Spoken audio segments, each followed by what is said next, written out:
Nice, Aaron. Yo, everybody. Welcome to the live stream. I have some team members with me today.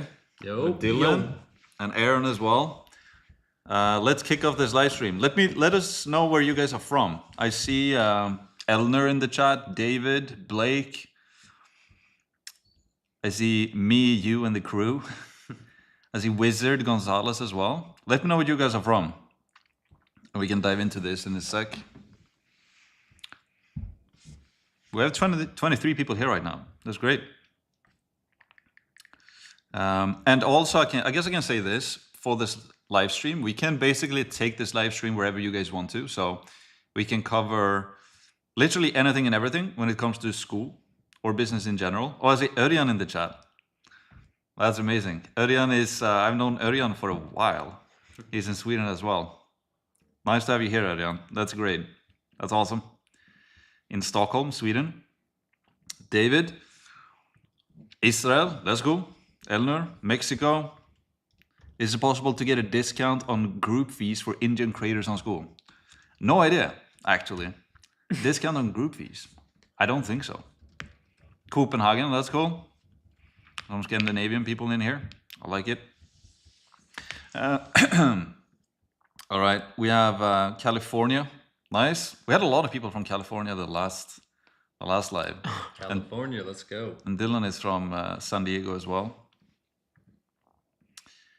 More details about the sales calls, process script, other useful tips. Yes, we can.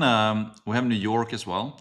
Yeah, so we can dive into some questions, and yeah, again, we can take this literally wherever you guys want to. So if you have questions about school or things in general about business or sales or marketing, we can talk about that. We have Candy from Washington as well. But if we do this question, then like, can you give us more details on the sales call process, script, and other useful tips?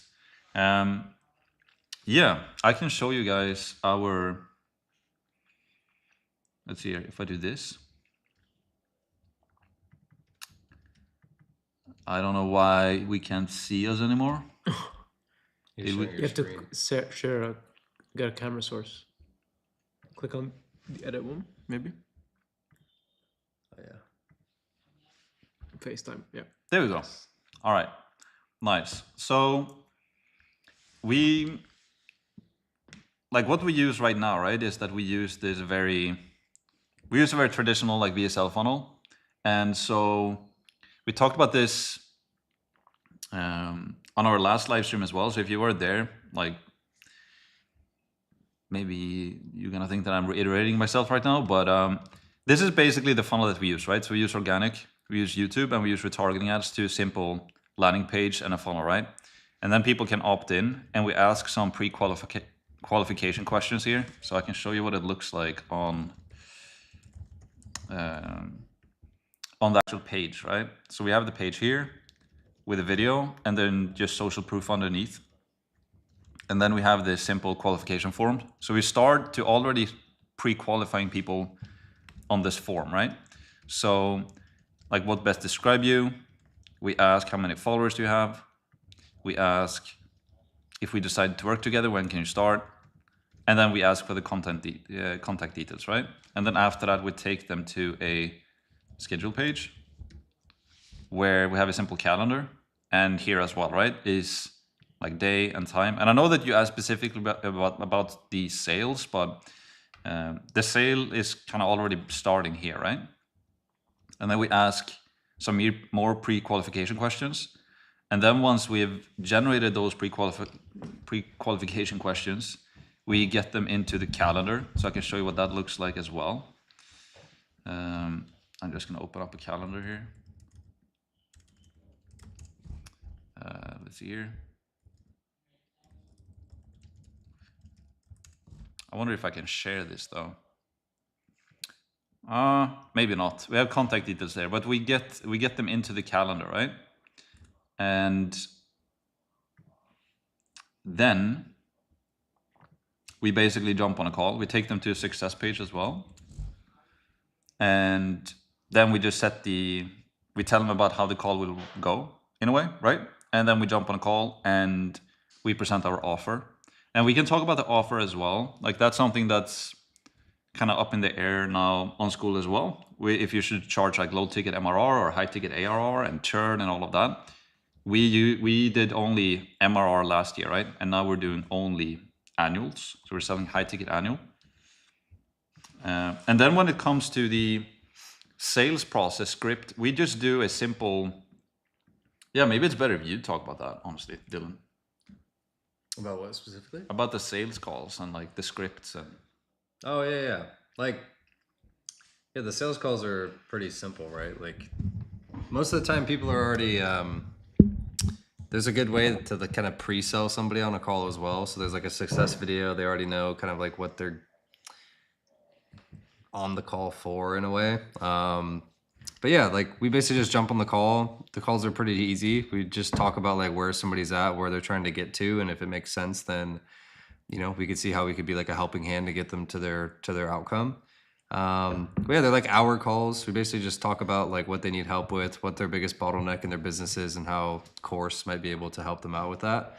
But yeah, that's pretty much it. The sales calls aren't anything too crazy, to be honest with you.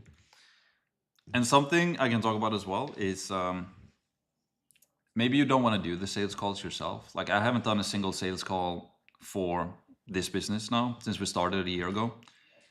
I've done a lot of sales calls myself in the past when I ran my agency and such, but when you want to build a course and do traffic and advertise and marketing and all of this at the same time, and like managing your community and Q&A calls and everything, and building the product, you might not want to do the calls yourself.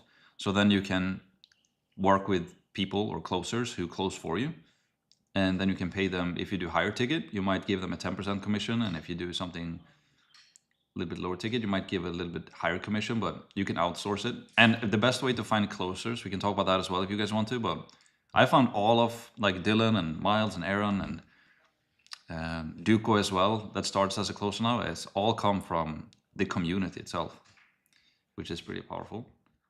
So Jason in New York, Candy in Washington. How important is social proof? Proof that you know what you're doing when it comes to Skool community. So I think social proof always helps, but in the beginning, if you don't have any social proof, I think the easiest way to get social proof is just by solving the problems for them, right? So let's say, like the three most important things, right, is that you start by finding a market first. You find a market first, and then you identify what the problems they have, and then you find a solution for that, right? So if you don't have any previous customer results or testimonials, I think the easiest way to build social proof or authority and trust with people is just like solve it for free for them. And even if you don't, like on YouTube, for example, right? And then you can get them on a sales call, and then you can solve it even more if they pay. And even if you are, like, for example, when I started my agency and I started selling, I was solving, I didn't have any social proof, but I showed to people how I would solve the problem, right? So I had like a keynote presentation. I showed them like, okay, your problem is this. I have a solution for that, and here's exactly what my solution is. Like, I'm gonna do the X, Y, and Z. I'm gonna implement all of these things. And then I built trust by basically showing that. And then they bought in, and we get results, and then you get testimonials and results from that, and then you can build more social proof as you go. So hopefully that answers your question, Jason. Even though if you don't have social proof, I would just show people like how you would actually solve the problem for them, and then give away, do free stuff on YouTube as well. It's great. Yeah, Flint, Duke of Flint, correct? I don't know if, or is that you, Flint? I don't know. Hey Max, quick question. I mastered 1, 8-figure funnels. 2, quit drinking, 10 years sober, nice. High performance habits. I built high converting funnels. Which market would you pick instantly? So, oh, you mean like what? These are the things he's done. Okay. Actually talk about. Well, I think the high performance habits one might be a little bit harder to sell, maybe. I'm not sure.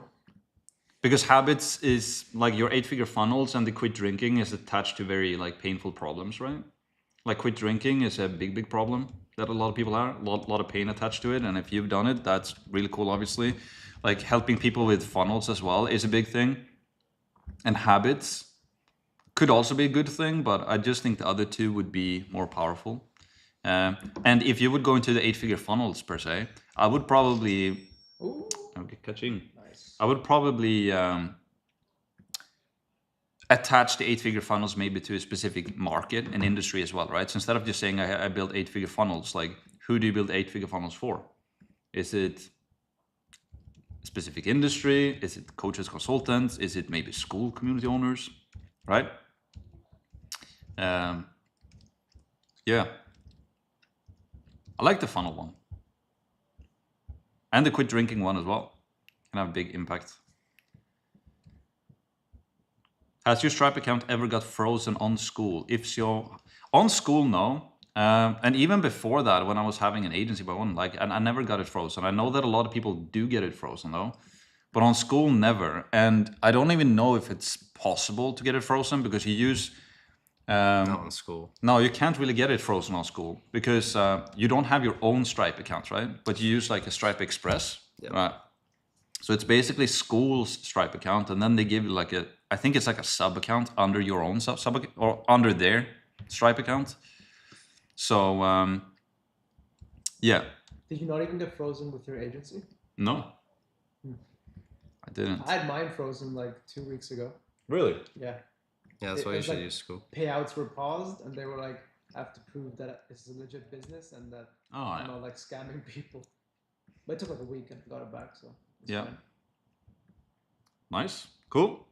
How did you identify the painkiller problem your audience was willing to pay for, and how did that shape your offer? Nice. Yes, it's a good question, and I had to like. This was really, I think this is like the most important thing we can focus on as entrepreneurs is like the market problem and solution. And I did an interview last year with Sam, and I did like a post about it on Skool as well, where Sam basically said that the biggest mistake that most people make when they start a business is that they create a solution first, right? And then they try to fit that into a marketplace, which is very hard to do. And it normally doesn't work. Like you come up with the solution, like I think this is really, really good. And then you just try to fit it into a marketplace somewhere. But the problem is then that they don't really want it or need it, or they don't have that problem. So it's better than to start with the marketplace first, right? And also try to start with a marketplace that you're interested in. Because a quick story, when I started my agency, for example, I found a market, which was roofing and solar contractors. I knew that they could replace a roof in one day, and they were spending a bunch of money on bad advertising. Like they were door knocking, canvassing, billboards, expensive, like big box lead gen companies like Home Advisor, and was duplicating very expensive leads. So I knew it was a good market. They could place a roof for $10,000 to $20,000. They had bad marketing. That was the problem, right? And I found a solution for it. So nobody was running Facebook ads when I did that back in 2017. So I found a solution as well, which was working really well. And we helped one of our first customers to scale from like $14 million per year to $33.6 million per year. And nobody was doing Facebook ads. But the fourth thing that I missed was that I wasn't passionate about roofers or solar. So I quit basically, or I didn't want to do it anymore because it was boring. And because I like roofers, but I know nothing in common with roofers. I never replaced the roof myself.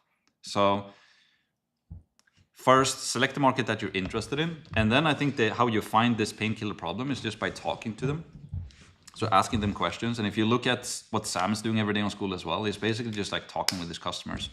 So find a market that you're interested in, talk with them, they tell you what the problem is, and then you create a solution for it. I think that's probably the best way to go about it. David, can we sell other affiliate products inside our paid Skool community? Is it better to do this with a free Skool? Yes, you can 100% do that. Tell them what you did. Yeah, like one of the top affiliates right now for this tool, High Level, for example, Pablo, he has a free Skool community, and then he or he has a Skool community, and the way you get access to his Skool community Yeah, is by being an is by using his affiliate link. So you can do both. I think it's really good with a free Skool community though. You give away free information, and then you basically people can use your affiliate link from that. I think that's really good, but also in your paid as well. Austin, how's it going? Hopefully I pronounce your name correctly. Do you recommend not offering a free Skool community as a beginner? Yeah. Like, so with Skool, you can go two different routes, right? You could either have like sell monthly recurring revenue, which is low ticket, or you can go high ticket, right? And if you sell low ticket, I think it's really good to have like a free group, give away free information, and then you are selling them into a low ticket paid Skool community automatically without a sales call, right? So you build trust on YouTube, you build trust in a free course, and then you automatically convert them into a product that's like maybe $100 per month. I think a free Skool community is really good for that. If you're selling high ticket, I don't think you need a free Skool community. Then I would just use like this funnel that we have, or a similar funnel. You just have you have traffic into like a landing page with the VSL funnel. People can book call, and then you sell them over the phone, right? Yeah. Show them what ours looks like, just so they have an idea, maybe. Yeah, I did that before, but yeah. So it's just like this, right? Landing page. They can click apply, exactly what I showed you before. And we still have a free Skool community, right? So I think if you have a free Skool community, it's just like an asset, a traffic asset almost, right? Which I think is really good. But if you do low ticket MRR, I think free community is great. If you do high ticket annual, I don't think it's needed, honestly. I would just do traffic to a landing page and get booked calls. Do you use a tracking softwares like Vidalytics and Hotjar for tracking behavior on the VSL funnel? We don't, actually. I think it's probably better to do that, or more important to do that if you spend a lot of money on cold ads, because then you really want to optimize the conversions and all of this. Now, and that's the reason why I didn't want to do cold traffic anymore, like a lot of cold ads, because like you need to track everything, you need to keep track of your cold ads, and you scale it, and you need to, it's this whole operation, right? When you run cold ads, and it costs money. So if you only do organic, like we only spend money on retargeting ads now, then I'm sure it would be beneficial for us to like track that as well as is with organic traffic, but it doesn't matter as much, honestly, because the main thing that we care about is that we get booked calls. So if we get booked calls and we fill our calendar, then it's more so, then we just continue what we do and try to scale that and make more of what works, and then hire another setter, or a closer rather. So we don't do that, but maybe we should, honestly. I want to focus 100% on YouTube for traffic. Is that okay? I think that's great. YouTube plus Skool plus retargeting ads, I think is really, really good. I think that's great. Accolade. Has your Stripe account ever got frozen? No. Okay, we already talked about that one. Jessica. Hey, so excited to connect. Been ghost watching you on Skool for a few months. Have some questions when you're done. Cool. Yeah, just let me know, Jessica. We can do the questions here. Yeah, I think you had your questions here below. I have a question. When you saw you offer your software through Go High Level for us to use, would I then be able to offer that to my Skool community?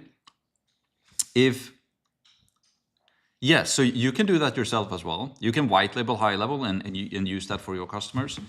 If you sign up, like our customers cannot use our High Level for their customers, out of the box at least, unless somebody, no, that wouldn't work, right? So you wouldn't be able to use our Course OS for your customers. I guess in theory it would be possible, but no, like if sub account. No, she's like, if somebody would like to like use Course OS, No. it would be theory impossible, but it's probably better, Jessica, that you would have your own version of it. Yeah. It's really good though to have like a software attached to your offer if it makes sense. And high level makes that very easy to do. Ask question school group.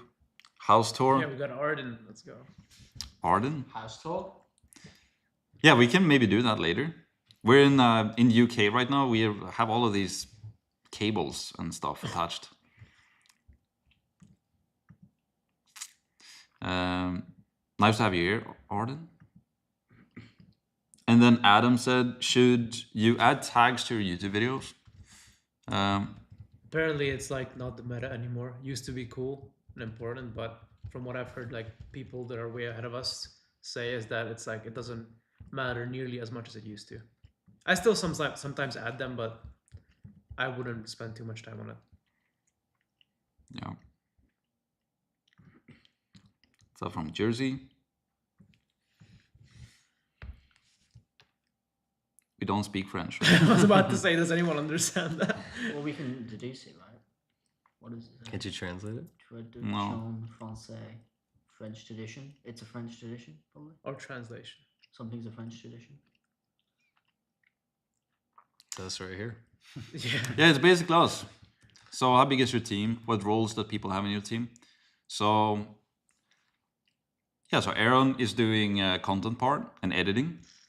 And then Miles is sales. And then Dylan is operations and sales as well. And then we have some contractors, like on copywriting, for example. We work with a girl called Patrice, which is really talented. And We're bringing on more salespeople. yeah, and then Arden. we have Arden as a setter. And then we have Duco. as a closer as well. But you don't need in the beginning to have like a big team at all. You can start yourself. Like I started everything myself. And then basically most people on the team is basically about traffic and sales. So Aaron is basically helping with traffic. Miles is helping with sales. And Dylan is helping with sales and operations. And Arden is helping with setting, which is sales. And Patrice is helping with email, which is traffic and sales. And Arden is helping with setting, which is sales. So it's in the beginning, when you have traffic, you can do the sales and the traffic yourself. And then when you want get more traffic, then you can help with that. And then if you need more sales, then or to convert people with sales, then you can have get more help with that. And then eventually you get more customers, so then you need help with operations. So then you could have somebody who can help with that. So yeah, because the whole product with the course is it's digital and automated, right? So you don't really need that much people for service delivery. You need like support, you need a product, which is a course, which is automated, and then it's basically traffic and sales. And then you as the community owner or the entrepreneur can work on the product. Yeah. And finding good people. And finding good people is very good through Skool and your own Skool communities. Everybody on my team I found through my own Skool communities.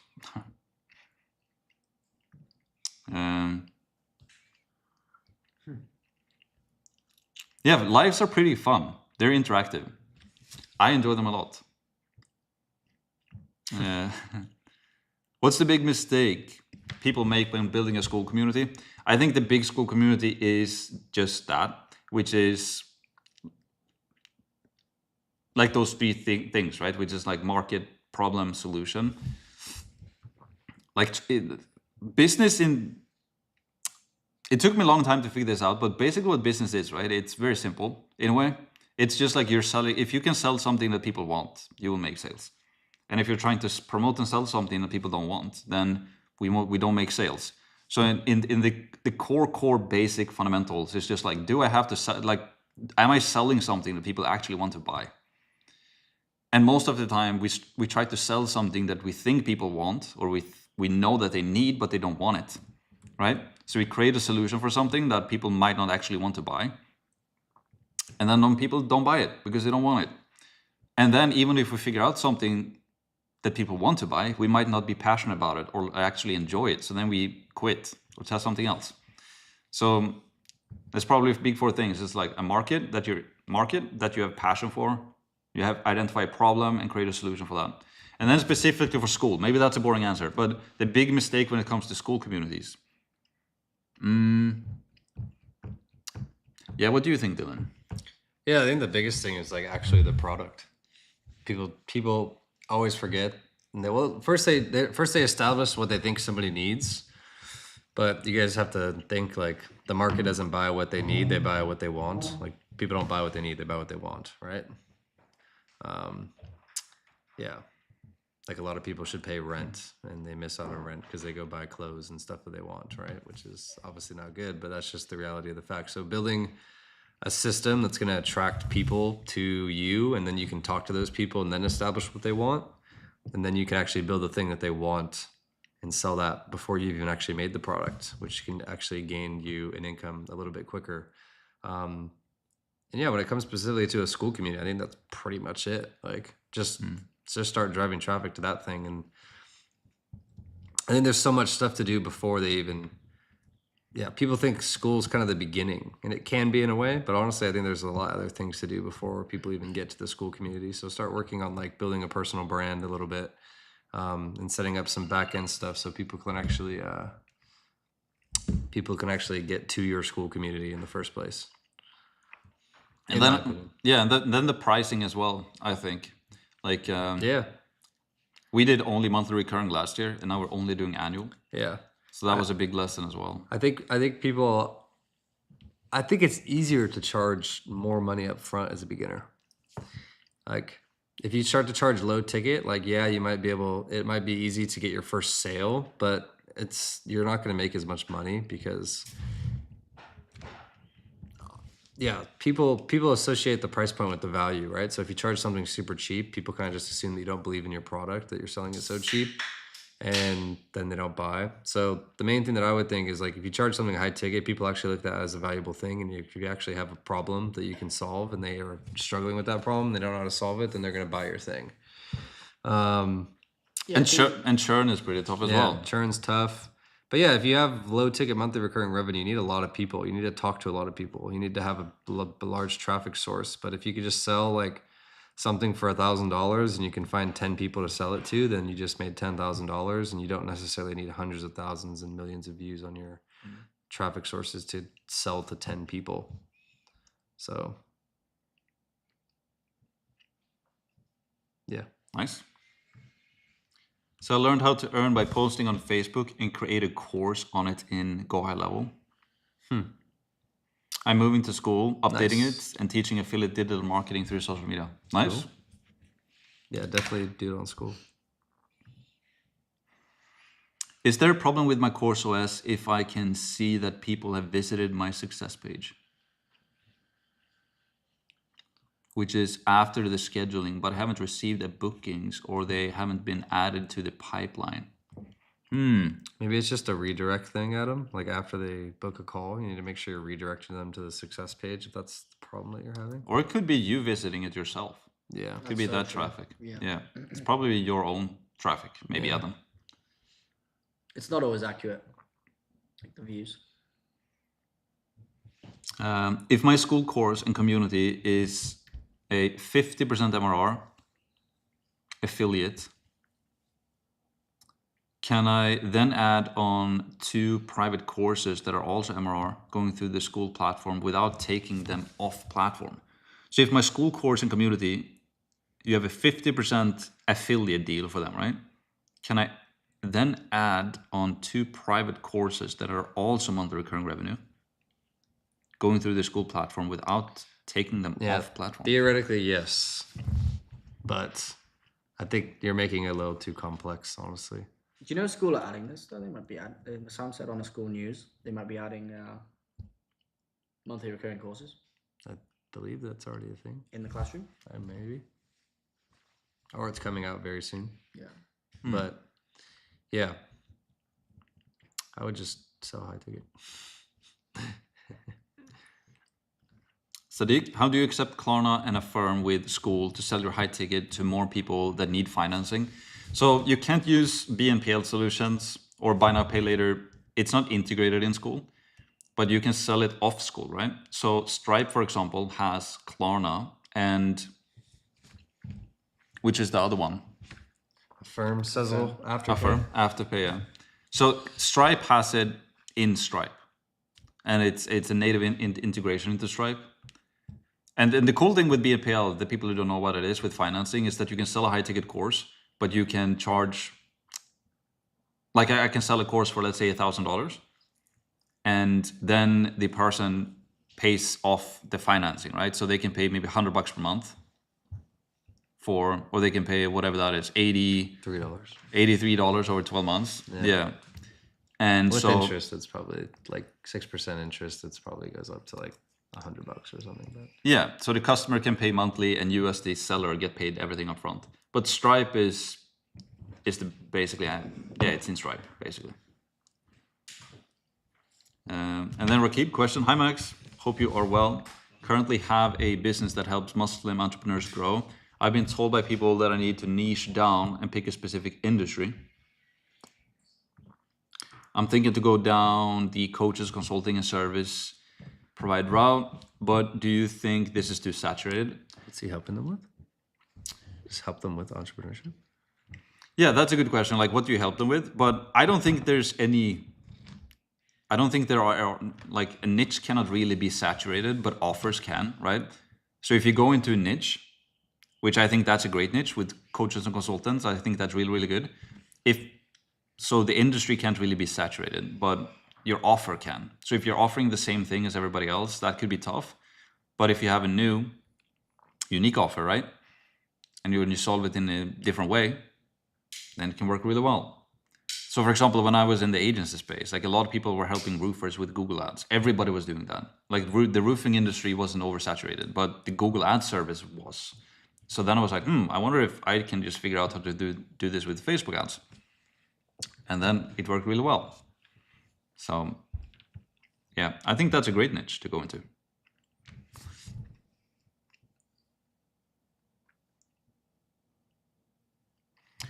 Can you guide us with SSO for the rollout alpha of our coder builder DevOps game?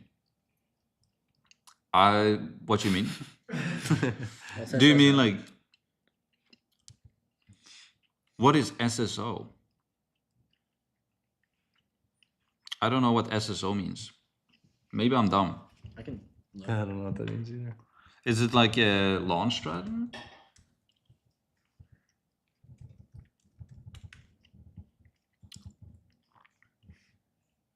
Single sign-on. Yeah, Allows users to log in to multiple applications in a single set. So like a sign-up or sign-on. with their So help us DevOps with- game? I don't know anything about that. Sorry, Phil. Yeah, it's not. That's not Phil. It's AI business friends. No, it is Phil. Phil Wilson. Ah, yes. Maybe you can give some more context on that, Phil. But I've never been in the coder space or DevOps space. And I don't know what SSO means.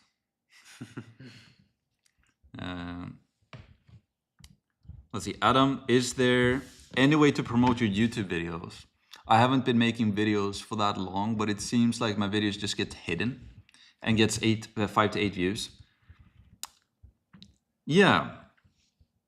Well, you can share it with, if you have a Skool community, right? You can share it with them and your email list. But I see YouTube as a business in a way, right? So your video is basically the product, and people don't pay money for it, but they pay attention to it, right? So if we want to do good YouTube videos, then we need to make YouTube videos that people want to pay attention to. So it's just like, what does the market want on YouTube? And then we give them that. And I don't claim to be any YouTube expert by any means at all. I don't get a lot of views, but we get a lot of booked calls from our YouTube videos, and we don't get a lot of views. So we don't need a lot of views to get booked calls. But I would just try to figure out what people want to watch in your market and then make videos about that. And a great way to do that is just to look at what other creators in your industry are doing. What videos do they make that work really, really well? And then we can take inspiration from that. And then Phil said also, Max, is there a workaround to be able to offer a drip-based course from Classroom, which can be subscribed to on a monthly basis? Yeah, you can do that on Skool. Yeah. So if you sell a monthly course, right, then you can drip the actual modules when in whatever a monthly basis if you want that. So you can do that on Skool. So if they stay 1 month, they get X, and then if they stay for 2 months, they get a little bit more, etc., etc. Or you just charge an annual fee, or you get paid up front and then you get everything immediately. Because solving this churn thing is pretty tough, right? We tried, we had a monthly recurring revenue last year, and we tested a lot of different stuff, like engagement, and the more engaged you were, you unlocked more stuff in Skool, and we gamified it, and we had So much stuff. what else did we do? Contests, Competitions, yeah. competitions, Merch with like yeah, level, merch, Leaderboard levels. leaderboard merch, levels, one-on-one calls. yeah. flying people out if they level up. Yeah, we hired a data specialist who basically exported all of our customers, and we checked, you know, if they were high risk churning customers, so we can reach out to them in advance and DM them and all of that. And it worked. We went from like 30% churn down to like 18 or 20 and on monthly, which was good. But then we started selling yearly, and we got it down to 2.4% now by not doing any of that anymore, only selling annual. And something important to remember as well when it comes to annual sales is that even if you have 100% churn on an annual offer or an annual price, you have, it's like 8.3% on a monthly churn. Yes. Like your price point attracts your customer effectively. Yeah. So if you do something low ticket, you attract low ticket people, and they churn. Yep. And also something with monthly is if people mainly buy a monthly thing for, and again, I don't claim to know everything, but this has been my experience. If you sell like information, right?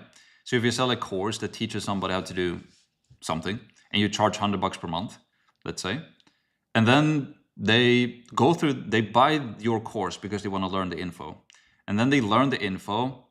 They started month 1, month 2, they continue, and then month 3, they're basically done. And then when month 4 is about to roll around, right? They're like, oh, like I learned everything in this information now, in this course. Why should I really continue to pay for it? And then they churn. Not because it's bad, but they consumed all of the info in 3 months. So then they leave. So I think that's a big problem with a lot of information businesses as well that charge monthly, is because of that. But I also think that a lot of communities on Skool benefit a lot by monthly. If it's very like community driven, and if people not only buy specifically for the course material, but they buy to be in the community, I think that is a lot stickier. So people stay for the community. Can we duplicate the funnel and use it for our course? Yes, you can, right? You can, this is exactly what we do. It's pretty, like, this is no new, super extraordinary funnel that we've invented. This funnel has been around for a long, long time. It's, you know, a landing page to put in your information and book a call. Like, it's probably the most simplistic funnel you can build. It's deceivingly simple though, because you still need to be able to set it up and all of the automations around it and all of that. You can basically just screenshot this or watch the recording and you can set it up. If you want our exact templates, right? If you want our exact template for this one and for our exactly how we do it and all of our automations and emails, that's something we give to our customers, right? And people can import it into their own high-level account with a click. We basically give them the software included in our service. That's how we do it. That doesn't mean that you have to buy our stuff though. You can, I'm sure there are people on YouTube. If you search VSL funnel, I'm sure you're going to be able to find people who can teach you that. But yeah, you're more than welcome to copy our layout if that is what you're asking. Let's see.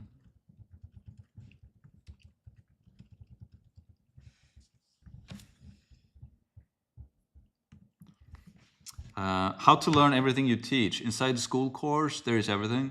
Yeah, we share everything in our course. Yep, we do.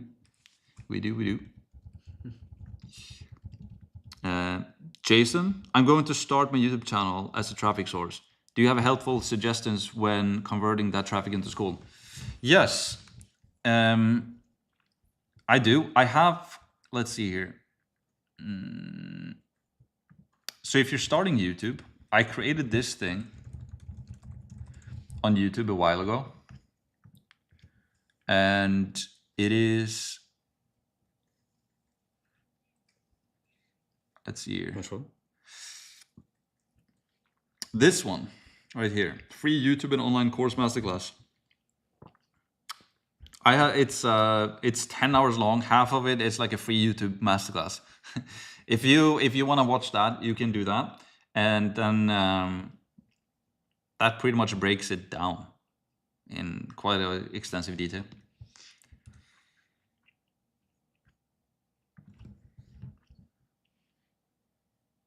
Yeah, the main thing is to try to have, like, do you have any helpful suggestion when converting that traffic into Skool? I would, I think the most important thing is that you have synergy between your channel and your offer, right? So if I blow up on YouTube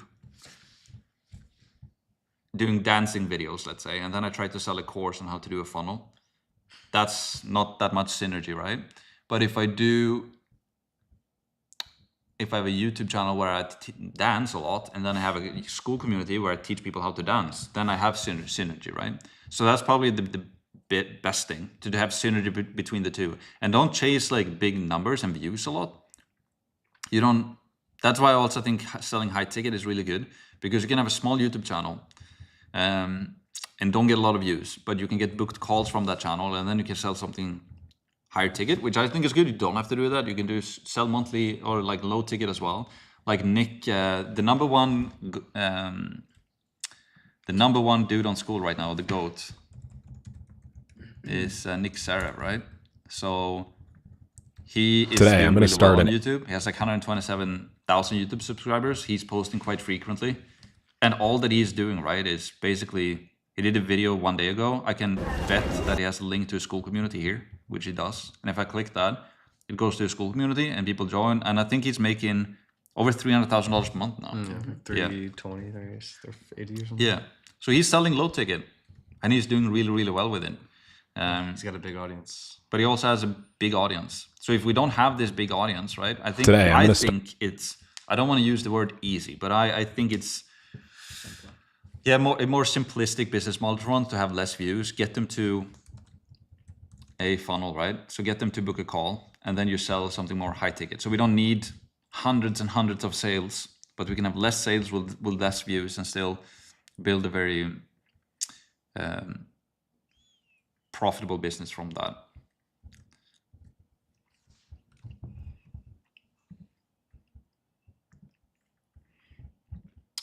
Yes. Should we fear other Skool communities taking away our members in the long term? If it's competition, you mean, that's always gonna be there, right? So I think that's good that we have competition. And at the end of the day, the best product wins, right? The one who provides the most value wins. Like if I have $1,000 and I want to buy, I don't know, a bike, let's say. My budget is $1,000 and I want to buy a new bike. Then I'm obviously going to try and find the best bike for the money, right? And right now that might be Specialized or whatever brand. But next year or in 2 years, when I want a new bike, let's say, then Scott or whatever another brand is might be the better one, right? So yeah, I not maybe fear, but be aware of that. Constantly trying to provide as much value as possible. Who is this guy? I joined the mastermind 50 million.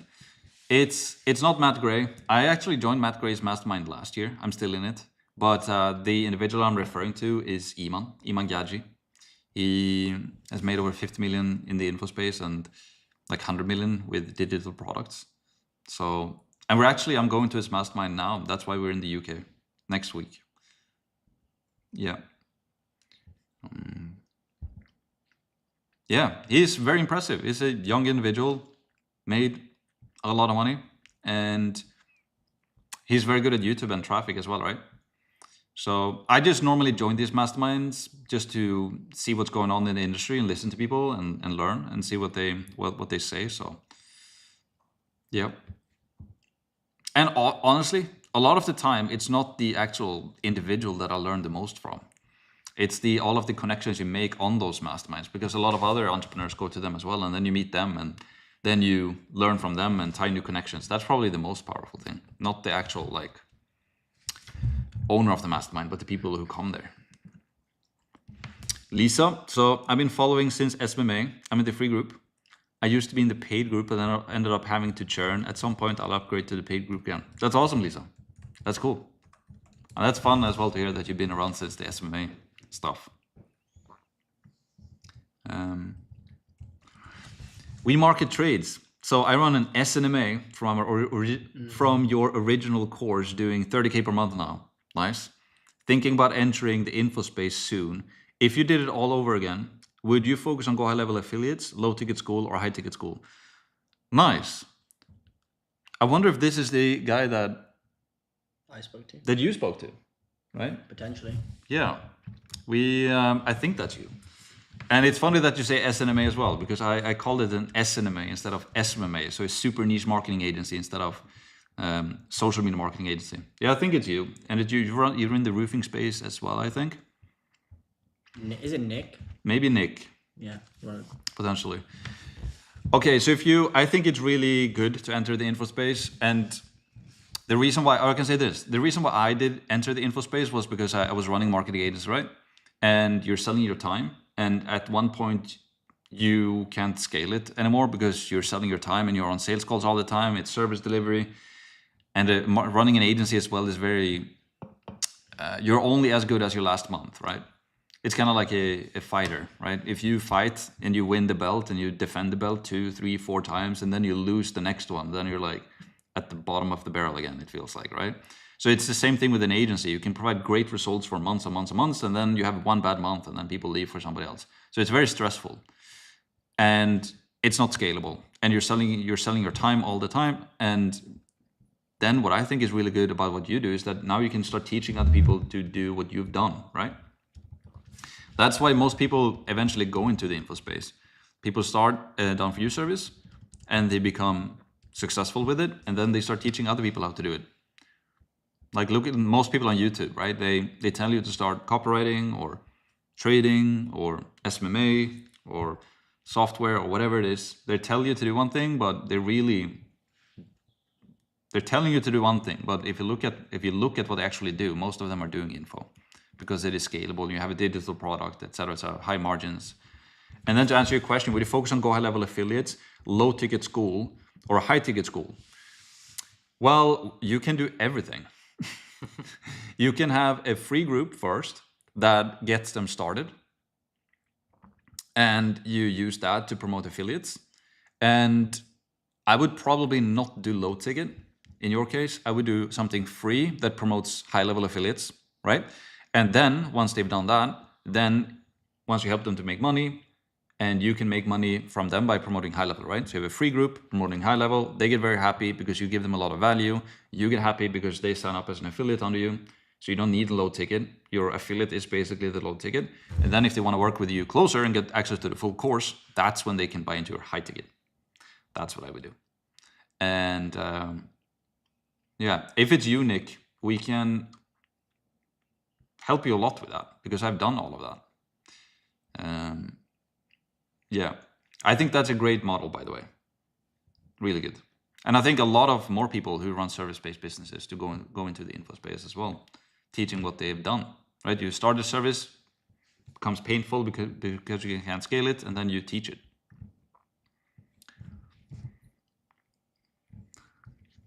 Before building the full solution, how did you test if people were actually willing to pay? Did you pre-sell or use another method? Yeah, so I think the best way to go about it is that, let's say you're Nick then, if that's Nick, right? So he's been running an agency for a while now, and he's making 30K per month. Before Nick should even start building the product here, right? What he should do is start a YouTube channel, give away information for free, how you basically start an agency. Then if people want to learn more, they can book a call. And then they book a call, and then they sell them, right? And then if I were Nick, I would say, yeah, so I'm gonna sell this course for $5,000, let's say, but I haven't built the product yet. So you can buy in as an early customer and get it for 3.5K. And I'm gonna do that for 20 people. And then you get people who buy because they get a cheaper price, they come in. And then also you tell them that, yeah, the product is not done yet, but in 3 weeks, I'm gonna have module 1 done. So now you're pre-selling it and you're verifying that the offer is working, right? You're verifying that you have a market. You verify that you have a solution for a problem that they actually want to spend money into. And then you start pre-selling people for a discount because it's not done yet. Then you build out the product. And then you continue doing that. And eventually what's going to happen is that you're getting so many calls so that you cannot spend time building the product. So now you're like, hey, like I'm getting all of these calls that I need to close, but I don't have time now to build my product. But then you solve that very easily by just finding a closer for you that can help you to close. And then you can focus your time on building the product and managing and helping out the customers while you have a closer taking the calls. And yeah, your time is basically spent on building the product in the community and being active there. And then you focus on traffic as well. And I actually did this with an individual on a one-on-one basis when I built out our new product. And he was also in the agency space, running an agency, one-on-one service delivery. And he did $50,000 in pre-sales and in cash collected, and $150,000 in contract value in 3 weeks, which is pretty crazy. Yeah. So that's what I would do. Laszlo is one of our customers. Nice to have you here, Laszlo. Have you noticed any difference in conversions between image carousels and video stories on Instagram? We're not using Instagram that much right now, honestly, as a traffic thing. We use stories a lot, right? And the reason why I like to run stories is because we're running retargeting ads on Meta. So when we run retargeting ads, people also see the stories. But we don't use Instagram right now like as a traffic mechanism. We use mainly YouTube for that. And Skool is also a great traffic source for schoolers or school community owners, because Skool has the discovery features, which is very underrated but very powerful. So we get most of our traffic from Skool, YouTube, retargeting ads, and then we use Instagram stories. But actually, we met Faroon yesterday. That's all he's doing. Yeah. And they're doing only Instagram. And he said that carousels are performing really well now. Yeah. They did a lot of reels, but now they said that image carousels are working really well. And they also said that Hormozy is talking a lot about that right now. Yeah. But the best way to grow would be reels. Like an existing audience, maybe carousels are better, but that doesn't really get reach in a way.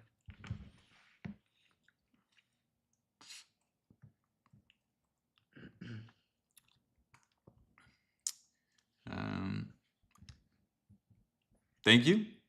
Appreciate that. And likewise to you.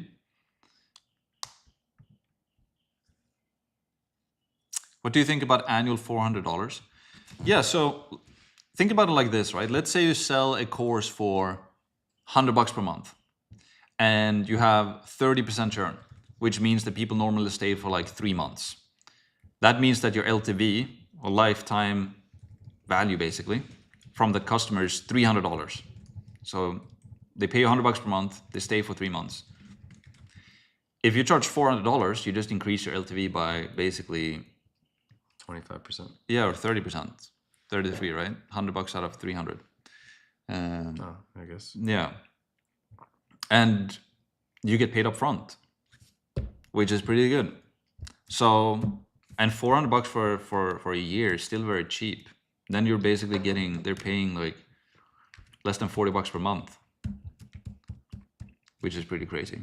So it depends on what the product is as well. A very easy answer to this is like, what is your actual information worth? That's what I would ask. Is it worth more than $400 per year? Then I would charge more. Jenna is very active in Schoolers. I see you a lot in there, Jenna. It's cool to have you here. I have $400 annual with 2.17% conversion rate. On your Skool About page, I would imagine, right? Yeah. If you're selling without a sales call, that's pretty good. But maybe you should try and increase the price and sell over the phone or over Zoom calls, probably. Yeah. Yeah. Yeah. I'd put the price up.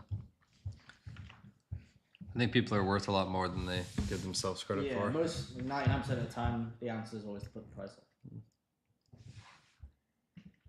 How to make YouTube videos that will generate good leads on a consistent basis. Well, if you mean like how to actually do the videos, you can do it in multiple different ways. You can have super edited, there's people on YouTube right now just turning on the camera and just speaking into the camera with no edits, and they crush it and do really, really well. So like how you do the YouTube videos, I don't think that's what you're asking though, but like how you make them is basically just record and post. And you don't have to have, if you talk about something that people are very interested in, you don't need a bunch of edits. It's like, if you watch a Hollywood movie, right? You watch a really, really well-edited movie, but the storyline is just extremely boring. Or let's say you really want to watch an action movie, but it's a drama movie, but it's the coolest drama movie in the world with a bad storyline. You'll probably not want to watch that. But then you can watch you want to watch an action movie, and it is an action movie, but the budget is like pretty much non-existent. It has no special effects or anything, but it has the best storyline. And you will want to watch that over and over and over again. So how you make good YouTube videos is probably, it just goes back to the basics. It's like, do you have a marketplace? Do they have a problem? And can you do interesting content solving that problem for them? And then you will generate good leads or booked calls because people watch that and will want to learn more, basically. Hopefully that makes sense. We have 50 people here right now. That's really cool. Let us know where you guys are from, or if you guys have any questions as well.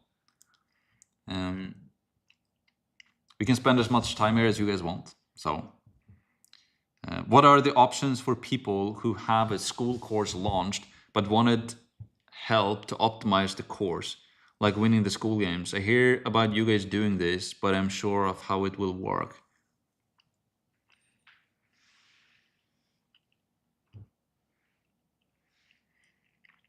Like what are the options for people who have a Skool course launched but would help to optimize the course? Well, if you have a Skool community and you want to win the games, I would just look at what the other people are doing on Skool. Basically, look at their about pages, look at their YouTube channels, look at their traffic sources, join their email list, see what they're writing. If they have a funnel, look at what they do. Right? Everything is out in the open. Right? Everything is there. We can just see what they're doing and also ask people. Right? Also, tell your customers why you're giving them an offer. Like for the Skool games, like when we told people we were going for the Skool games, that helped because then they were like, oh, this is why they're doing this crazy cool thing at the moment. They're going for this thing and it ends on this day. So this is why I have to buy now. So like something I think you agree is like, just tell them why you're doing the offer for the Skool games effectively. Yep. That's what we did. It's pretty Build good. actual scarcity and urgency. So yeah, I'm doing this thing because I want to win the Skool games. Like, that's why you can buy them for such a cheap price. So And I that's want why to meet Alex and Sam. yeah.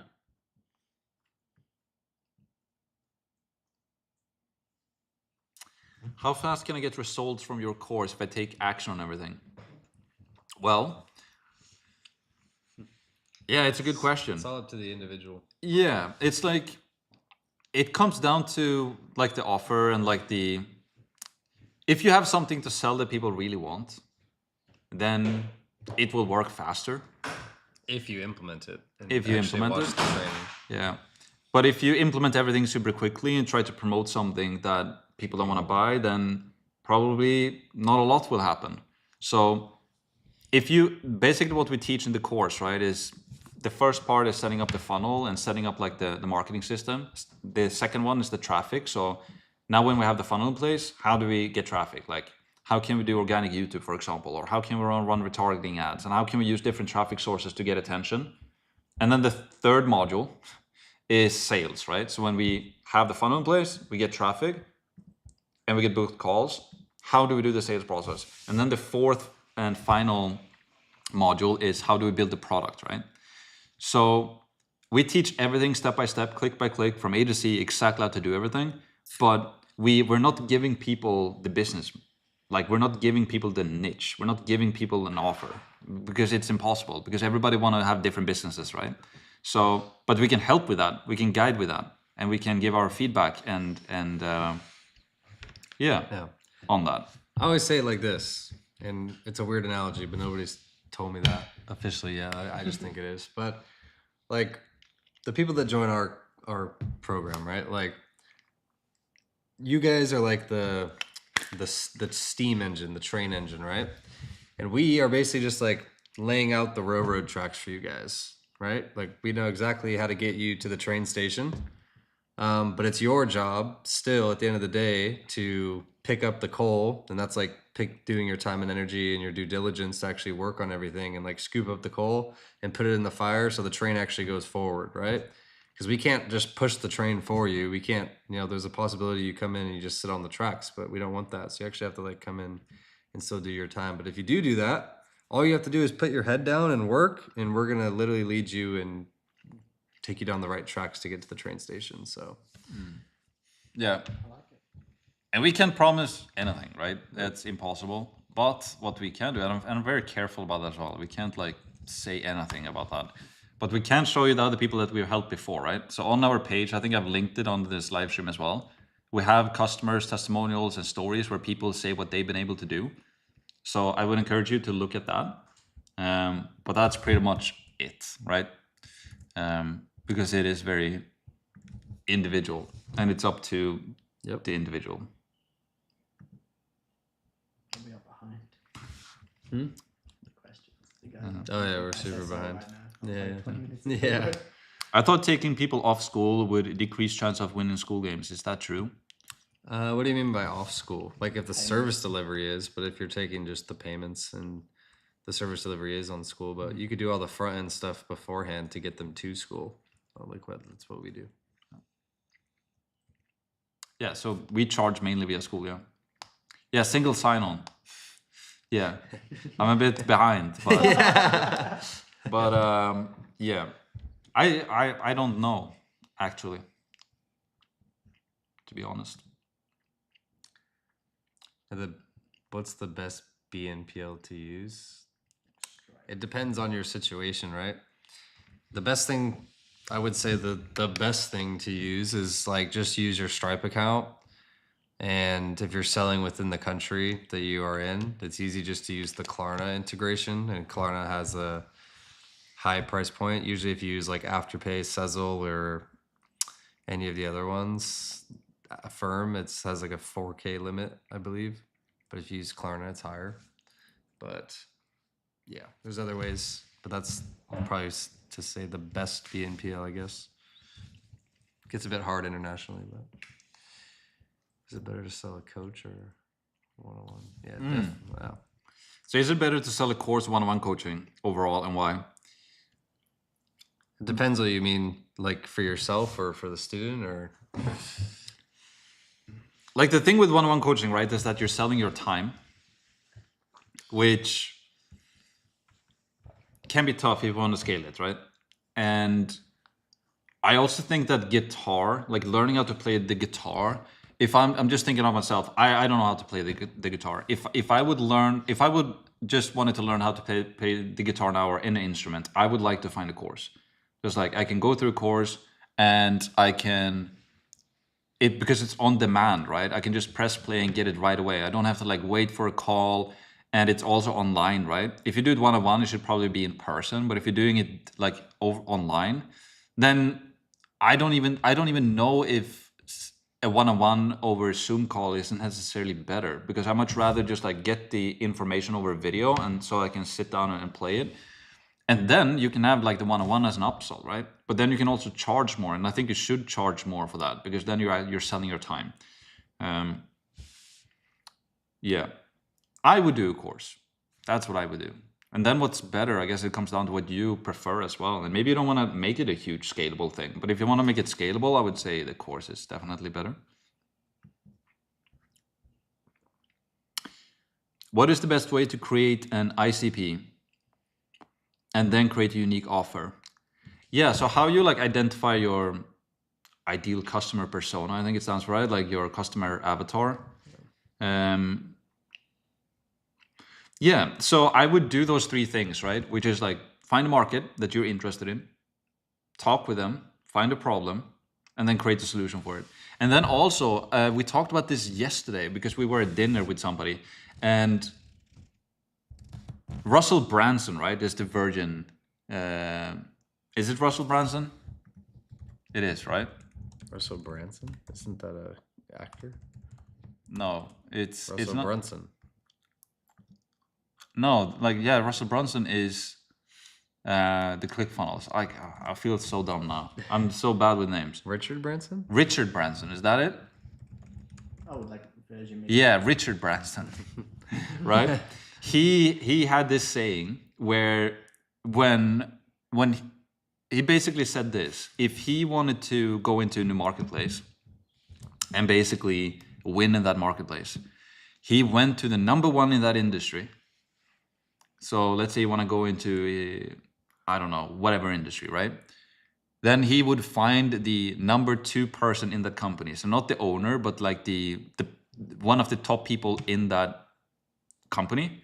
And then he would go to that person and tell that person that, hey, do you want to, I'm starting a new company, startup. Do you want to become the number 1 person in this new company, right? So then basically take the IP from that person. So, which is basically just a hack to identify what do other people do in the industry, and then just take the best from what they're doing and then do it yourself, right? So I would look at what competitors are doing and then try to make it better. Yeah. Ryan is here as well. How's it going, Ryan? I know it was, I don't know if potentially Ryan wanted to join in as well. I don't know what time it is for him. Maybe.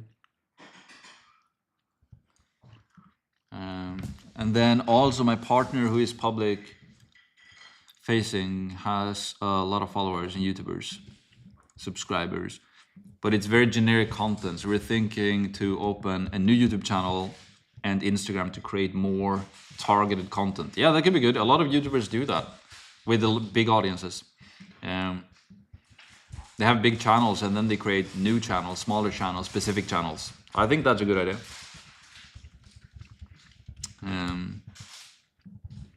Good stuff. Yeah, so we kind of already answered this one, right? I think. What is the benefit of selling Skool community as opposed to just one-on-one coaching or a course? I think it's the scalability thing, as I talked about before. I would say it's the main thing.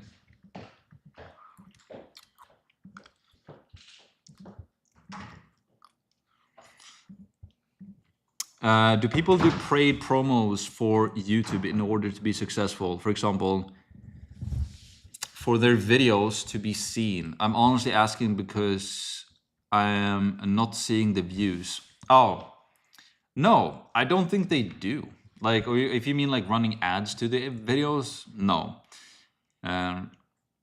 Because you can also see that. Like, you can see if a video is promoted or not. Yeah, I see those, but I'd never click on those. No. Yeah. I think it's like but YouTube has this thing now where they're promoting small creators. So if you go to YouTube yourself, let's actually make a test live and see if this is still the case. I haven't checked in a while. Yeah, it is. I do it all the time. Oh, you do? Yeah, basically every year up until now, YouTube made it kind of difficult for new creators basically to get started. And they wouldn't push these smaller channels, which kind of sucks because people would be very discouraged about posting again because they wouldn't get any views and then they wouldn't post. And then that's not good for YouTube, right? Because if people don't post on YouTube, then they don't make any money because they can't run ads on those videos. But what YouTube CEO came out and said, you could just do an incognito tab probably. It didn't work. Are we in incognito right now? Nope. Well, that's just do an incognito tab. It didn't work. I don't think you're on an incognito tab, are you? Yeah. Nope. Oh, that's interesting. Why is that? Yeah, anyways. Yeah, but basically, the YouTube CEO came out this year and he was just like, yeah, we're going to do our best job at promoting new channels. But I would just encourage all of you guys to go to your YouTube homepage before or after this call or whatever. And you can just scroll through like a YouTube homepage and check out how many videos are like 100, 200, sometimes even double digit views, 40, 50, 60. And they were posted like 1, 2, 3 days ago. And that's YouTube's job at trying to like promote these like small channels and everything, which is pretty cool. So there's another one. So here's like top of my home feed on YouTube, right? It has one day ago 323 views. I've never seen that individual before. So YouTube is like actively promoting new channels. So, and the reason why they want to do that, like Dylan said, is because they want to encourage people to start YouTube channels. And if they get early views and subscribers, they will most likely continue to do it. And the reason why YouTube wants that is because if more YouTubers or creators come to the platform, they will make more money in ad revenue. So I would just stick to it and also try to figure out what is that people actually want to watch. Yeah. BNPL question, do you use Stripe with Klarna? We have looked into fan bases, popular with high ticket coaches. Also, does Stripe let you use Klarna for annual recurring payments? Yes, we use Klarna with Stripe. And so we do. And then fan bases I haven't looked into. I have. Oh, you have? Yeah. Yeah, it's not. It's hard for international. Yeah. And then does Stripe let you use Klarna for annual recurring payments? I don't think so. Don't think so. No. Send me a link. Send me an invite link To this. Oh, is it Ryan? Let's see here. Send it to me on Slack. So we're gonna get a guest on.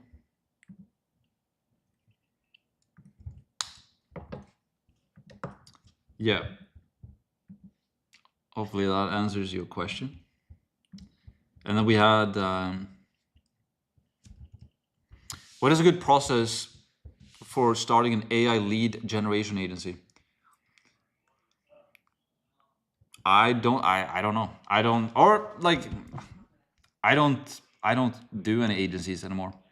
But I would probably find somebody who's good at that can teach you about running an agency. Maybe Nick in the chat. Maybe Nick is gonna teach you how to start an agency.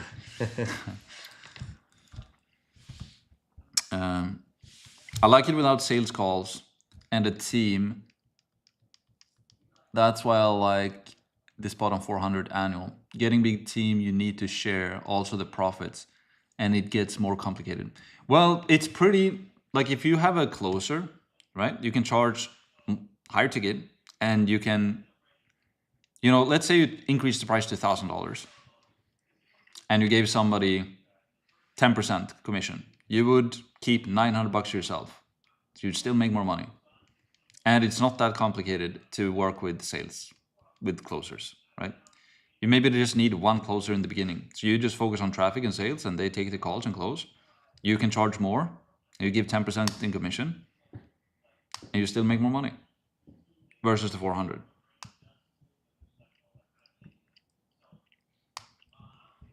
But giving away as well, like free calls where you like help the other person, then funneling them to the Skool community for high ticket be good as well.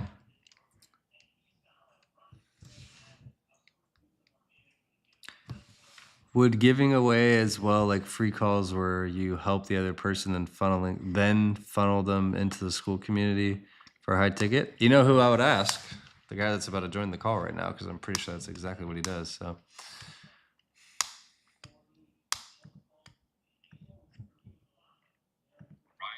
yo, There we go. what's up? And then the next question is, yo, Ryan is here, big fan. Let's go.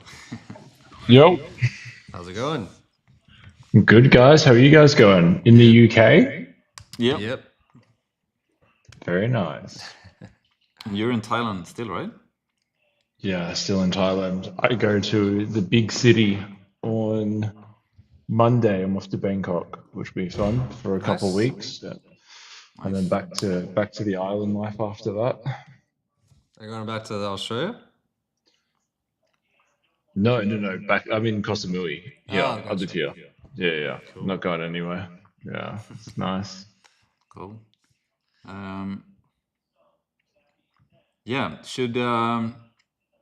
I still haven't launched my product because I'm making it and making content on YouTube. Should I set up a pre-order sales page and launch it after I make the product?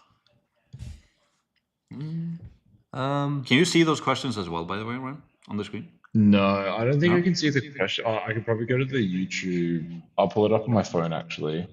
Um, that'd actually be a good. It's actually a question that I could have as well. I'm thinking about doing some new stuff. I'm like, how do you do? What's the best way to do like a pre-launch waitlist with a school community? I think Evelyn Weiss did a video about this. Have you seen that video? Yeah, Yeah. but she does it when you just go into like paid group and she like adds the price like after, but you have to kick people out and then Yeah. have them rejoin. It's a bit iffy for me. Yeah, we did a pre-sales. We did a pre-order sales page the same way when we did Season of Madness, basically. Yeah. You could just collect emails and stuff like that, but you could also do it on high level, I'm sure, as well. It's pretty easy. Yeah. Or just get people to sign up on a page and do like a webinar or Yeah. something like that. Works as well. Yeah, definitely. What Is launch are that you doing? um well, you were talking about it before. Like I've been doing service for a while, but I haven't really done much with a like info-based product. And then since YouTube recently started getting some subscribers, I'm like, I might actually like work on doing the whole YouTube to school model, to be honest. Yep. So Show- thought about show doing us. that. Got the team in place for it now as well. So I think we've got like a pretty good chance at scaling it, which would be nice. Nice. Yeah. Are you gonna sell high ticket, low ticket? I'm already doing high ticket, so this will be low ticket. Yeah. I want to do low ticket and I want to do MRR. I don't think I'm going to do annual. Or I'll offer annual, like it'll be there as an option. But I've always liked like low ticket MRR, but that's also because I was doing so much on retention anyway. That everyone I worked with was at like 8% or lower. So we I'm excited for it. I like that game. I like it when it hurts, you know. Yeah. Nice. It's good fun. Maybe we can have some questions for Ryan. Like, you've been on Skool for a long time. So I can scroll to the bottom. If anybody has any questions for Ryan, could be on, I guess, literally anything and everything around Skool. Engagement, conversions, sales, YouTube as well. He cracked YouTube real well recently. And do you want You're a lot. to introduce yourself, Ryan, to the people that might not know who you are? Like, Yeah, okay. Hi, I'm Ryan, and I run a $1 community on Skool where we post GIFs, and that's what I do. No, I have been the most active user on Skool for like almost like over a year now. I think I'm about to be overtaken by Max because he's currently doing a lot of comments on the platform. It's hard to keep up with you, Max. This is I've not me. I've though. won the school games twice, one by myself and a client, and I've just done anything and everything on the Skool platform. I basically built a six-figure business on Skool, not primarily, only using Skool last year. yeah. So that was pretty fun. I've just done like a lot of things, but now I'm like pretty specialized in just conversions. I'm pretty obsessed with it. Like the Skool About page is like, I'm trying to make that like my bread and butter, and that's what like the low ticket community is going to be like about, is like conversions, because there's so much you can do there, and it literally is like the intersection between attention and like money in your bank account. So, and I feel like not too many people like focus on it. They just like kind of make it once and then they just leave it. They're not like consistently optimizing it to. If you go from 2% to 4%, you double your business. And I don't think people like register that number in their head that much. It's like, oh, it's a 2% increase. It's like, no, it's a whole double of everything that you have going into your whole thing right now. So yeah, a lot of fun. Like Oh, I can see my about page is up on the up on the screen. Yeah, that's like the done for you. That's like one-on-one. So we just do everyone's about pages. We just rewrite them, come up with the strategy that makes the most sense to make those convert, And primarily like the low ticket to mid ticket. Like I think the highest one that we have is like $500 a month without sales calls. Yeah. And how do you sell that? Traffic direct to a about page. That's nice. That's pretty cool. Yeah. Yeah.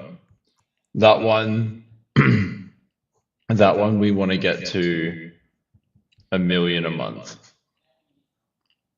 With no sales calls? Yeah. Yeah. Yeah. That's gonna it's gonna help. It has all the right ingredients for it though. All right, nice. It's not it's not like we'll have like it's a stupid amount of traffic, the right kind of offer, the right kind of niche avatar, and just a lot of brand like equity for like the last like 10 years has been like doing this type of thing. So and he's already on Skool. He's just doing high ticket. He just wants to do this side. So the goal is $1 million a month community. I'm like, I can't wait to see that number hit 7 figures, like in that all-time schoolers community. That'd be pretty nuts. Yeah. So yeah, we're gonna be handling the conversions on that bad boy. Nice. Yeah. Any questions for Ryan? Let's hear. This one maybe. What do you think about driving traffic from IG to YouTube to get them to watch long format videos, then funneling them to Skool? Like, yeah, that's a good question. Like, have you used Instagram or anything now when you like basically blew up on YouTube and your YouTube channel started getting a lot? Have you? No, it's just been YouTube. No, I and don't. Skool. I still don't. I don't even have Instagram. Oh, really? Like, yeah, I don't have any social media except for YouTube. Like, I post on YouTube and I have Skool because I was like, do everything on Skool, and then I was just doing YouTube just because I kind of was like, oh, I feel like I should do something on YouTube. And then YouTube started going well, so like now I'm capitalizing on it. But like my YouTube blew up and I like was not ready for it because I wasn't planning on it. Everyone was like, you don't need subscribers and you don't need views, and which like is totally true. But then YouTube was like, no fam, here's like 8,000 subscribers and 5,000 people want to join your free community. And I was like, I've got nothing to sell these people, and I'm like, I have nothing. I'm like, fuck, I feel like Hormozy making a new book launch. I've got nothing to sell you. I'm like, no, because I just generally have nothing in place for that, which is super interesting. But if you're doing like Instagram to like YouTube funnel for like long form, that is basically saying that you should have a long form educational like VSL on YouTube. That's like pinned as like your main video, but it's not a sales video. It's like a free training kind of masked as a VSL. And the reason why you want that is because if you take people from Instagram, you say, click on my free training, so they end up on YouTube and subscribe to you there. And I think what you guys did well, I don't know how much you guys have like, I know you guys say YouTube and then you have a free training and then book in for a call like part of the funnel. Your YouTube channel acts as like multiple lead magnets, multiple free trainings, multiple assets that keep funneling your funnel. And so when someone subscribes to it, that's why like I've moved away from free communities. Like they're good, but I think that you dilute your traffic when you go YouTube content to free. It's like you're doing free training and free assets, and like literally you can act it as a free community on YouTube as it is, because in a free community, most of the time, the only engaged content is the leader's content, because that's what actually gets sent out to people. And then if you engage with those people just as much as you do, but do it on YouTube and comments, you basically have a free community on YouTube. So every video you post is a new piece of free content, free asset. Hums is doing the same thing. The Goat on Skool's doing the same thing. So like everyone's moved away from like the free community funnel. Free community funnel, I think, will potentially make its return when they do subscription courses, because that like, yeah, that's part of it. And then also free communities don't have like a very clean ascension model. It's like book a call or DMs or this. It's like roadblock after roadblock. And then we also have it like we don't want to allow everyone into a free group. So there's membership requests pending. So then the time of when someone gets something, blah, blah, blah, versus traffic direct to offer. And if they don't click the offer, retarget. And then the other retargeting is all your new organic content because they like you as a creator in the first place. So I was kind of just wiped out the free community, and we're seeing that across like every single creator that's like doing really, really well. They just send it straight to a paid offer. Yeah. It's like YouTube to School. Yeah, exactly. YouTube to School. This guy's doing Instagram to YouTube. I mean, sure, but like if you can get people to click to your YouTube, why not get them to click through to your paid School About page? True. And Selena and Nicholas said as well, it's related to this. I've seen Mac's YouTube video using 2 separate school communities, one free for marketing and one for paid members. What alternatives are there if you're on a tight budget? I think that's basically what just Ryan said, like YouTube to School. I think that's really, really good. And just have it paid. instead Yeah. of having a free one. And then if you do Yeah. low ticket, I would just bring them directly to School About page. If you do a little bit higher ticket, I would probably get them to like a sales page to get people to book calls. And yes. And yeah, like it will be interesting what School does as well in the future with free communities. Because what's cool with free communities is if you have a free community and it's public, it shows up on Google. Like we have one of our customers, he got a sale recently and he asked them where he came from. He's like, yeah, I Googled on this specific thing that you're doing and a School post popped up on Google. And that's how we found the School community, which is pretty badass. Yeah. We're doing that at the moment with a we go to an entrepreneurs lunch here in Thailand every Friday, and so if you found it through like a Facebook group, but the only experience I had with the group was actually in person on Friday, and we're taking that whole community and putting them on School. So we've like done the reverse of like School to IRL. It's like IRL to School. And what we're doing with them is putting like all of these different businesses, because it's not like they're not school owners. They have like a bike rental business or a villa management company. Like they're all these like normal, businesses that you would expect on an island in Thailand. And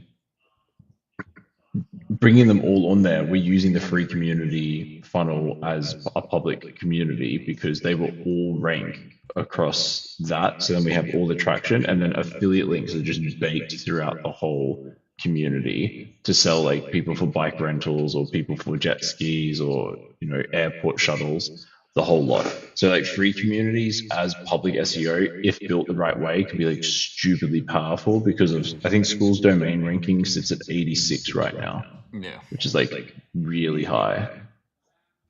Yeah, it's crazy. Somebody asked this. Hi, Ryan. As a beginner, how do we deal being overwhelmed trying to make a good product but don't know how to start?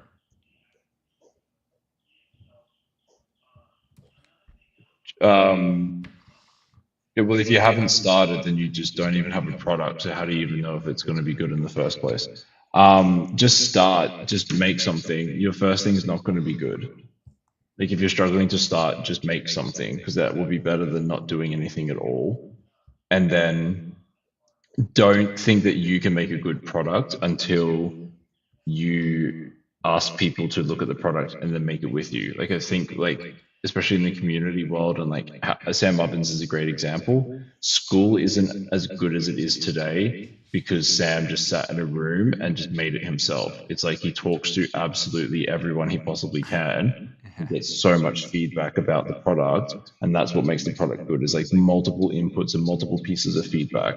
And so the only thing you should be overwhelmed with is the amount of feedback responses you have because you've asked everyone to look at the product that you're making, not the ideas that you have in your head that are holding you back from producing it and doing the actual work that needs to be done. So if you are overwhelmed, go outside for 10 minutes and stand on some grass, and then come back to the drawing board and just go, like, seriously, like whatever your product is, if it's like a course or if it's whatever, put it on a Google Doc and just do that and ask people, hey, if this was like a little bit better, would you buy it? And see what people say. Like write the idea, try sell the idea first before you just go and build some crazy product that you're looking at putting together. Nice. How do I crack YouTube? What added value do I give out there for free? How do I draw a line between that and what I want to sell? How did you like do YouTube? Because you had like a couple of hundred views, and then you like started making videos getting tens of thousands of views. So something changed, Yeah. right? Spotting opportunity. And okay, so like my content went viral because I exposed like Eamon, like to put it completely straight. But I didn't just expose, I also added value. So I like did a spin on it. Was I thinking, planning, or wanting to do that at all? No. But I was watching his one day live. I think like for this one, I was just being curious about what's going on in the industry as a whole. So like because I had information about the industry, because I've been in the industry for a while, and because creating content was on my mind, you're always looking for like new ideas and like new concepts that you can create content about. And so when I saw Eamon's live, the first live stream day that I was on, I was writing notes being like, this is cool, like nice webinar. I was like, this is a cool funnel. It all sounds good. Day two, he said something that made my ears like perk up, which was like, his tool wasn't the best. And so what I'm explaining this because I heard a few things, and there's like biggest thing you can ever do in sales is just like actively listen. It's like one thing that I always do. I always listen to the words someone's saying because that tells you so much about what they're doing. And so when Iman said that his tool, he said that ChatGPT was shit, I was like, hold up a minute. So you're telling me you built your own LLM, blah, blah, blah. I did some research. Turns out he hadn't. And so that was the video I made. I just said, you didn't build this tool. Like you can't, it was built on the back of GPT. And so the premise or the context of why I'm giving this is because I was at the right place at the right time, and that was 3:30 in the morning with my iPhone, and I was like, this guy is lying to you because he said this was shit, but his product is the same thing, and he's flipping it. And what happened was my videos got attached to his live stream. And so when his live was live, my videos would be recommended. It'd be like, learn how to create a digital product. He's lying to you. And then I just kept doing more and more and more content pieces like that. So people should like make an exposed video about us now with our 40 viewers, and they might also blow up. 100%, dude. 100%. But like, you can do it the right ways as well. Like I just did a video referencing Hamza, but like I'm sure there's like some crazy shit you could say about Hamza, but I did it in like a good light. So it's like there is definitely a way of like leveraging other people's audiences to get some degree of yours. But the thing you have to watch out for when you do that is that your audience isn't just following you because of like the hate or like the drama that it comes with. The difference with mine is that I put Iman's tool in there for free. So like my GPT got 10,000 downloads, which I thought was fucking nuts. Like 10,000 people using this like GPT that I built. I was like, holy shit. And then I think I didn't even say anything about my school group, and I got like 2,500 membership requests. Oh shit. That's quite good. So like and that was I didn't even CTA it. That was just people watching other videos that I had on my channel. And so that's probably the best thing to like keep in mind is just keep posting content until something goes crazy, because the thing that was getting recommended was literally an about page breakdown video. I was like, oh, it couldn't have been more perfect for people to watch. And that referenced my free community. So how do you crack YouTube? Just post content and then maybe look for like opportunities in your market. They don't come around often. Just happens. Iman Ghazi's making another 3-day live event very soon, so we should get some more subscribers because I've got a hell of a lot more content to talk about. Ian had a good question. He said this. So Ryan, how would you change Max's funnel free to paid? And then he wrote, curious to know how you would milk out that 100,000 people to sort them into the paid. So how would you improve, like how would you convert people from free to paid? From free to paid.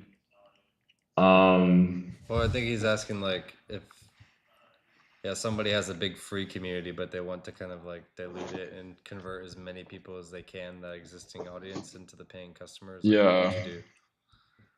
I think the best thing you can do with free groups is every 3 days when you have the email feature is to write like a very strong piece of copy that either like my favorite thing to do now with those is write a really strong piece of copy, but then put like the actual details of what you're talking about in the first comment. And so the last thing that you write in that post is you write like a mosey fucking email, and then you say at the end, be like, I left my favorite, like, I left a bonus thing, or I left my favorite piece of content for this in the first comment of this post. Why? Because it's when the email gets sent. If they read that post on email, then they have to click it to get back into the community. So you re-engage the member, and then they read the first comment, and now they're in the comments. Then the next thing you do is you ask them to do the next thing. And so, because what a lot of people forget to do on Skool is get them to do the next step. Onboarding is the biggest one. People would be like, introduce yourself in the comment in the welcome post. Awesome. Now what? Like, where's my step two? Right? They go, oh, why haven't people gone through the course? Because you didn't tell them to. And so using those posts to bring them back into the community is probably one of the biggest things.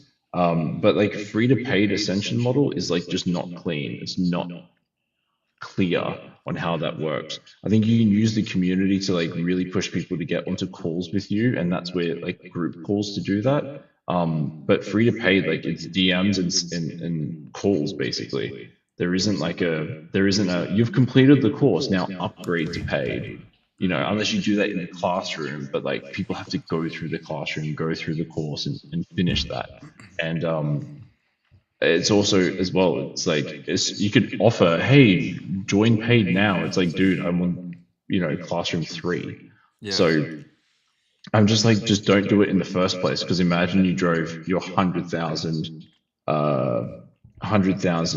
members straight to a paid offer instead. Like, that's how I think about it now, is like, why drive if you have even 200 about page visitors a week, why are you showing them a free offer? And it's like, they've already consumed the free shit. That's how they ended up there in the first place. Just send those 200 people to the paid offer and focus on making your conversion rate better. That's like my complete belief now. Yeah. Yeah, like we did that whole of last year, basically. Right? We drove everybody into the free and then used the free to convert to the low ticket. And it definitely worked. But what was interesting was that when we changed to the call funnel, we did the same thing, right? Or with the high ticket. So we brought everybody into the free. And then in the free, we had the call to action to book a call. And we're like, nobody's like booking calls. Like, it was slow. Yeah. And then I was like, oh, maybe we should just change out the call to action, exactly as you said, right? Directly from YouTube, just directly to the paid offer. And we just started getting calls booked. Who knew? Yeah. Like, they didn't have to go through all of these hoops. So I agree 1,000%. Yeah. I made a post the other day, and we took someone from 37,000 MRR to 59,000. That's crazy. And like the conversion rate went from like 0.34 to 2% in 7 days, and then another conversion rate went from 1.5 to 4%. I post it, no one books a call. No one. No one books a call. Yeah.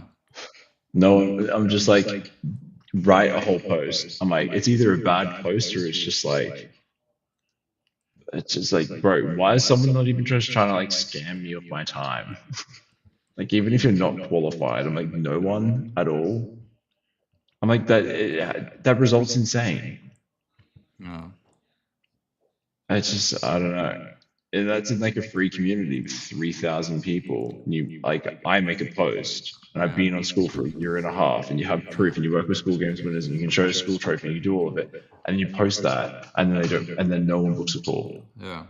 And then on YouTube, as you said as well, right? Like replying to comments there, and also like the I think they call it posts now on YouTube. Like, if you have a good audience on YouTube, like using those posts, it's crazy good. Yeah. Yeah.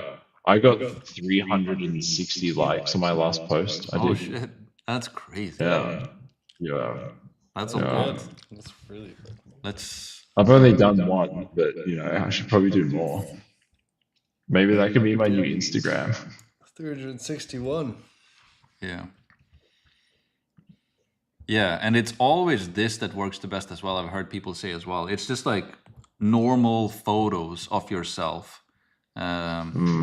like this. I know that Arlen Hamilton, she's also on YouTube. She's using that a lot. There, She grew a YouTube channel to like 161,000 subs in like a year, posting daily videos with like Zoom call recordings, super low quality, like 360p. Wow. And she does a lot of these posts as well. Just, That's fresh. yeah, she's doing really well. Nice. Maybe that's it. I think we need to get some food. Yeah. I'm gonna go to bed. Yeah. Cool. Thank you so Pleasure much for having you. joining, Ryan. And thank you to everybody else as Definitely. well. We talk soon. Everyone buy course. Check out Ryan's stuff. Subscribe. Like and subscribe. Let's go. Cool. Peace. Cool. Hell yeah. Talk soon. Bye. Bye.